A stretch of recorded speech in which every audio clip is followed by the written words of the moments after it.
सारा syllabus covered था, इतनी अच्छी प्रिपरेशन थी, लेकिन एन मौके पे नीट के दिन हो गई बहुत सारी सिली मिस्टेक और मेरा पेपर खराब हो गया। सुना है लोगों से ऐसा? मैंने बहुत सुना है।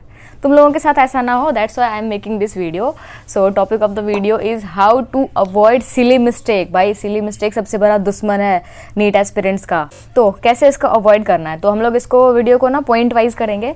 तो मैंने अभी यहाँ पे देखो 11 पॉइंट्स नोट डाउन किए हैं that I am going to discuss in this video, and this video will help you for sure. These are the points that I have personally applied on myself to avoid my silly mistake. एक time पे मेरे बहुत ज़्यादा silly mistake हो रहे थे बीच में, और उस टाइम पे मैंने ये पर्सनली ये सब चीज़ें अप्लाई करी थी और they basically work bro. तो चलो स्टार्ट करते हैं वीडियो को। Starting with the first point is series of the subjects. जैसे कि 3 पेपर हैं, बायोलॉजी, केमिस्ट्री एंड फिजिक्स। तो कैसे तुम सीरीज डिसाइड करते हो? सबसे पहले I use to attempt biology paper, then chemistry and then physics. और बेसिकली सारे एस्पिरेंट्स का यही होता है। कुछ एक्सेप्शनल लोग होते हैं बट उनकी बात हम लोग नहीं करें। अगर तुमने सारे मॉक टेस्ट में यही सीरीज को अप्लाई किया हुआ है या किसी और ने कोई और भी सीरीज अप्लाई किया हुआ है, उस दिन जाकर के you are not going to mess it up. समझ में आ रही है बात? उस दिन जाकर के तुम्हें ऐसा ना हो कि तुमने ये नीट का पेपर है, तुमने उसको देखना स्टार्ट किया कि भाई पेपर आसान आया या मुश्किल आया, और तुम्हें फिजिक्स उस दिन लगा कि भाई फिजिक्स का पेपर तो बहुत अच्छा है, लेट्स स्टार्ट विद फिजिक्स। मत करना ऐसा, बिल्कुल मत करना।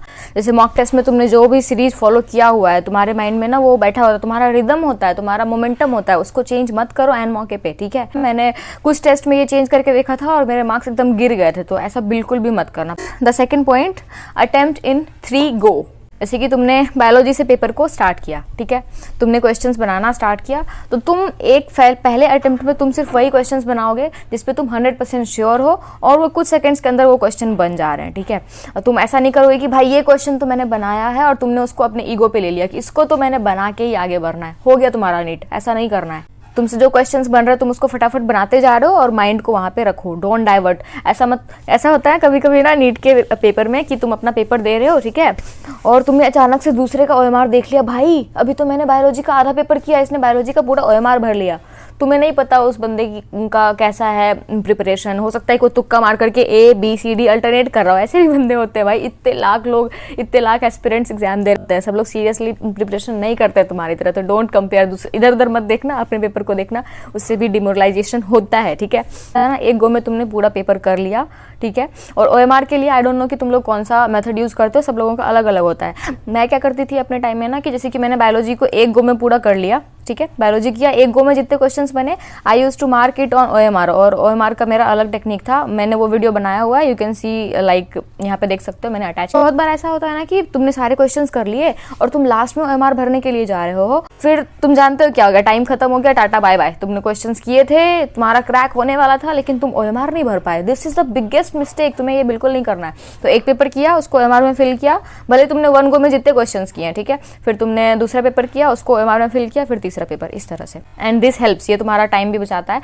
और तुम्हारे माइंड में कहीं ना कहीं रहेगा भाई इस पार्ट का मैंने OMR कर लिया। तो एक्सटर्नल प्रेशर, तुम्हारे पास ऑलरेडी उस दिन बहुत प्रेशर रहेगा, फालतू का इधर उधर करके एक्सटर्नल प्रेशर मत लो अपने दिमाग पे, राइट? पहली बार में तुम सारे आसान क्वेश्चंस करोगे, उसको तुम OMR में फिल कर लोगे। दूसरी बार में तुम फिर अटेम्प्ट करोगे, जो क्वेश्चंस बन गए, जो क्वेश्चंस फर्स्ट में नहीं बने थे उसको तुमने गोला करके रखा था, ठीक है, तो सेकंड अटेम्प्ट में फिर तुम करोगे, उसी तरह से तुम थर्ड अटेम्प्ट में करोगे और फिर तुम उनको OMR में फिल कर दोगे, ठीक है। थर्ड पॉइंट है OMR फिलिंग। OMR फिलिंग में तुम्हें मिस्टेक अवॉइड करनी है। मेरे 2 क्वेश्चंस गए थे OMR फिलिंग के चक्कर में। एक में मैंने गलती से 2 गोला कर दिया था और एक में मैंने दूसरा लगा दिया था गलती से। तो OMR फिलिंग पे तुम्हें बहुत, क्योंकि होता है ना कि तुम्हारा वही हो ना, फल वही से मिलेगा भाई। तुम कितना भी अच्छे से तुम पेपर में टिक लगा लो कि हाँ ये, अगर तुमने OMR गलत कर दिया तो गया तुम्हारा वो क्वेश्चन। तो OMR को बहुत ध्यान से भरना है, क्योंकि उसी से तुम्हारा रिजल्ट डिसाइड होगा।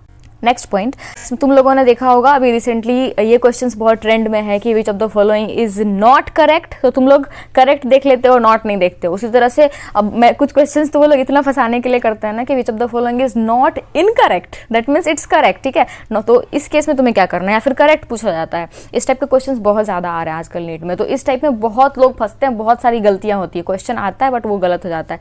क्या करना है तुम्हें, तुमने क्वेश्चंस को पढ़ना स्टार्ट किया, ठीक है, जहां पे तुमने देखा कि नॉट करेक्ट, उसको तुमने लगा दिया गोला, एकदम डार्क सा गोला, या उसको तुमने अंडरलाइन कर दिया ताकि तुम उसको देख लो कि भाई ये नॉट करेक्ट है, ठीक है। नॉट करेक्ट माने इनकरेक्ट। अगर तुम्हें नॉट करेक्ट से कंफ्यूजन हो रहा है, तुम गोला लगा के वहां पे इनकरेक्ट लिख लो, ओके।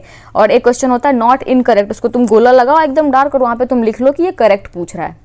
ये तुम्हारा बहुत सारा मार्क्स बचाएगा, बहुत ज़्यादा, ठीक है। तो ये चीज़ बहुत इंपॉर्टेंट है, इसमें बहुत सारे लोगों की बहुत सारी गलतियाँ होती है, तो आई थिंक आगे से तुम लोग इसको ध्यान रखोगे। Let's talk about the 5th point, read all the options. बहुत बार तुम लोगों ने ये सारी गलती करी होगी मॉक टेस्ट में कि तुमने क्वेश्चन पढ़ा और तुमने देखा अरे हाँ ये तो बी वाला सही है, और बाद में तुम एनालाइज कर रहे हो तो देख रहे हो अरे लास्ट में जाकर के था ऑल ऑफ दीज था, बी वाला तुम्हें ज़्यादा सही लग रहा था, या फिर उसमें नन ऑफ दीज भी ऑप्शन रहता है, ऑल ऑफ दीज भी रहता है, या फिर बी एंड सी भी रहता है। तो तुमने मान लो बी देखा और टिक लगा दिया, डी ऑप्शन देखा नहीं तुमने कि बी एंड सी भी था, सी ऑप्शन तुमने नहीं देखा। ये नहीं करना है, तुम्हें सारे ऑप्शंस पढ़ने हैं सही से लास्ट तक, और ये चीज़ तुम्हें बहुत हेल्प करेगा सिली मिस्टेक रिड्यूस करने में। ये जो अभी मैंने 2 पॉइंट्स बताया ना लास्ट वाले, एक ऑप्शंस पढ़ने वाला और एक नॉट करेक्ट, ये तुम्हें बहुत ज़्यादा बचाएगा। तुम बाद में मेरे को थैंक यू बोलोगे, मेरे को बहुत बचाया यार इन दोनों पॉइंट्स में, मेरे सिली मिस्टेक्स को ना बहुत एकदम यहाँ से यहाँ किया है, इसीलिए मैं बता रही हूँ। नेक्स्ट इज कैलकुलेशन के टाइम भगवान के लिए कम से कम अपना बुद्धि वहाँ पे लगाओ।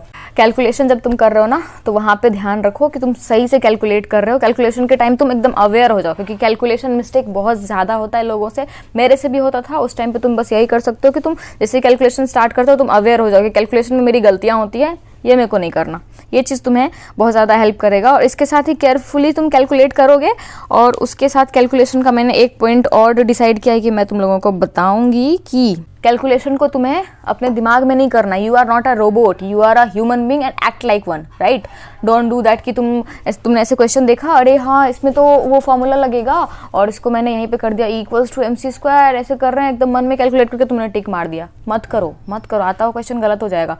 पेपर दिया है ना तुम्हें, वहाँ पे यूज दैट, नो, वो बस देखने के लिए नहीं है, उसको यूज करो, वो तुम्हारा सिली मिस्टेक बचाएगा। माइंड में ऐसे तुम वर्बली मत कैलकुलेट करो, तुम पेपर पे कैलकुलेट करो। उसके बाद इसी से रिलेटेड एक और पॉइंट है कि तुम जो क्वेश्चंस को रफ में सॉल्व करते हो ना, उसको तुम नीट एंड क्लीन करो। बहुत बार ऐसा होता है कि तुमने वहाँ पे 2 लिखा है, तुम्हें वो 3 दिख जाएगा, और फिर वहाँ से तुम्हारा सारा का सारा कैलकुलेशन मैशअप हो जाएगा। वो तुम्हारा क्वेश्चन सही होने वाला था, तुमने 2 को 3 देखा, उसके बाद तुमने 3 मल्टीप्लाई किया, ऐड किया, जो भी किया है, अगर तुम नीट एंड क्लीन नहीं करते हो तुम्हें वो दिखेगा नहीं, पता ही नहीं चलेगा कि तुमने खुद क्या लिखा है, और वो गलत हो जाएगा।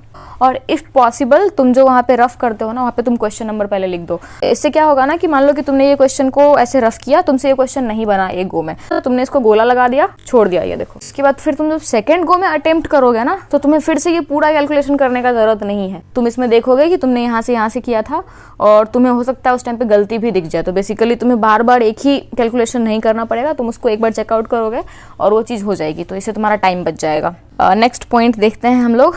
ब्रो, ये जो है ना, ये रामबाण है। अगर तुम्हें मान लो कि तुम्हें एक क्वेश्चन है जिसमें कि तुम्हें डाउट है कि भाई ये मैंने पढ़ा तो है, बट आई डोंट थिंक बाकी ऑप्शंस में मेरे को कंफ्यूजन हो रहा है, थोड़ा सा एलिमिनेट करो ऑप्शंस को। और ये जो है ना, मैं बोल रही हूँ ना, ये रामबाण इलाज है, ये सिली मिस्टेक्स को बचा भी सकता है। कुछ ऐसे भी क्वेश्चंस होते हैं जो कि तुम्हें नहीं आते हैं, तुम वो क्वेश्चंस भी इस तरीके से बना सकते हो एलिमिनेट करके। और अभी तुमने ये भी पैटर्न देखा होगा क्वेश्चंस का, जिसमें कि पूछते हैं कि बहुत सारे ऑप्शंस दे रखे हैं 5-6, और पूछता है which of the following is correct, और उसमें तुम्हें एक से ज़्यादा टिक करना होता है। लाइक वहाँ पे रहता है A B C कॉमा दे करके कि ये ऑप्शन सही है, या सेकंड ऑप्शन में दे देता है B D E। इस टाइप के क्वेश्चंस तुम लोगों ने देखे होंगे, और वो हम लोगों को लगता है बहुत ज़्यादा लेंदी, बहुत टाइम लेता है। सबसे पहले तुमने वो वाला ट्रिक अप्लाई किया कि पूछा है नॉट करेक्ट, ठीक है, जहाँ पे नॉट करेक्ट लिखा है तुमने उसको लगाया गोला, ठीक है। उसके बाद तुमने यहाँ पे लिखा हुआ है, बहुत सारा ऑप्शन है A B C D E F, तुमने अब इसको पढ़ना स्टार्ट किया। नॉट करेक्ट मतलब कि इसमें इनकरेक्ट पूछ रहा है, ठीक है। तुमने इन क्वेश्चंस को पढ़ा तो उसके अनुसार तुम्हें लगा भाई ये ऑप्शन गलत है, इसको तुमने कर दिया क्रॉस, ठीक है। सेकंड ऑप्शन सही लग रहा है, ये इसको तुमने कर दिया टिक। इस तरह से तुमने क्रॉस किया, टिक किया, और यहाँ से तुमने क्रॉस टिक कर दिया। और सारा कुछ ये तुमने पढ़ने के बाद तुमने वापस से देखा क्या पूछा था, नॉट करेक्ट।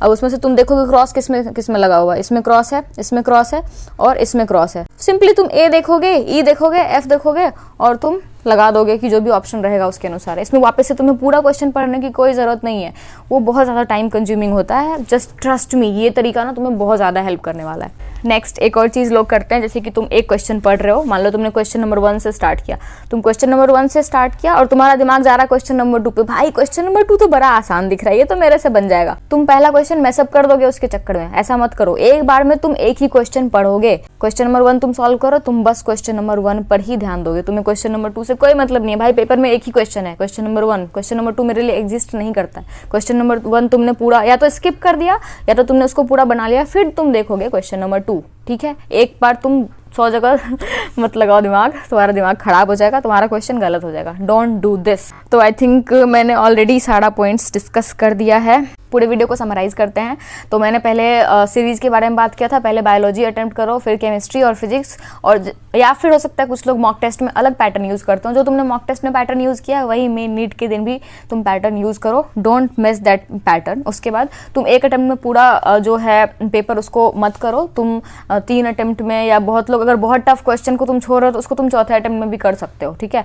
तो तुम पहले बार में सिर्फ जो 100% जिन क्वेश्चन के लिए तुम एक्यूरेट होता है ना कि एकदम पूरा कि ये क्वेश्चन तो मैंने पढ़ रखा है, ये तो बिल्कुल सही है, उनको तुम करो। और जो क्वेश्चंस तुमसे छूट रहे हैं उसको गोला लगाओ, उसको फिर सेकंड में करो, सेकंड में जो हुए उसको टिक करो, OMR में भरो, फिर थर्ड में करो। ये हो गया। OMR फिलिंग के मिस्टेक्स को अवॉइड करो, ठीक है। उसके लिए मैंने एक सेपरेट वीडियो भी बनाया हुआ है। उसके बाद जो भी मेन पार्ट होता है ना क्वेश्चंस का कि करेक्ट, नॉट इनकरेक्ट, इन सब चीज़ों को तुम अंडरलाइन करो और उनका ध्यान रखो। वो सबसे ज़्यादा गलतियाँ कराते हैं। सारे ऑप्शंस को पढ़ो, जस्ट रश मत करो कि भाई ये तो सही लग रहा है इसको टिक कर देते हैं। लास्ट तक ऑप्शन पढ़ो, हो सकता है कि B and D, none of these या ऑल ऑफ दीज दिया हो लास्ट में। सो पढ़ो पूरे क्वेश्चन को, जस्ट कीप पेशेंट, ओके। जब कैलकुलेशन की बारी आए जस्ट थोड़ा सा सतर्क हो जाओ, काहे की क्योंकि ओके भाई बिहारी है, हो जाता है कभी कभी, क्योंकि कैलकुलेशंस पे बहुत ज़्यादा गलतियाँ होती हैं। और ऑप्शंस को एलिमिनेट करना सीखो। क्या है कि एक बार में तुम एक ही क्वेश्चंस को अटेम्प्ट करो, क्वेश्चंस को अपने दिमाग में मत करो। पेपर दे रखा है ना NTA वालों ने, रफ करो तुम पेपर पे, क्योंकि उससे क्या होता है ना, जब तुम किसी चीज़ को लिखते हो ना तो तुम्हारा माइंड काफ़ी अटेंटिव हो जाता है, तो गलतियाँ होने की चांसेस जो है वो बहुत कम हो जाती हैं। एंड उसके बाद नीट एंड क्लीन रखो, जहाँ पे तुम रफ कर रहे हो उसको नीट एंड क्लीन रखो। एक ही क्वेश्चन पे बहुत ज़्यादा टाइम वेस्ट मत करो, अपने ईगो पे मत लो किसी भी क्वेश्चन को।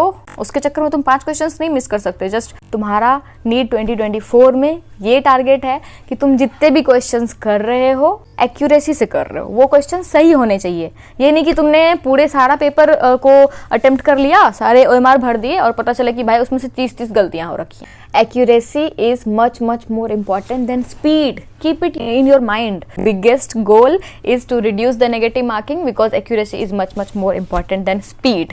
इतना सारा पॉइंट ही था जो कि मैं इस वीडियो में डिस्कस करना चाहती थी। और ये भी बताना कि ये नीट गाइडेंस सीरीज कैसा लग रहा है तुम लोगों को मेरा। मैंने पहले ये वीडियोस नहीं बनाए थे, तो आई थॉट कि चलो मिलते हैं नेक्स्ट वीडियो में। तब तक के लिए पढ़ते रहो, रिवाइज करते रहो, कुछ नया मत पढ़ना ठीक है। चलो एंजॉय योर लाइफ, बाय।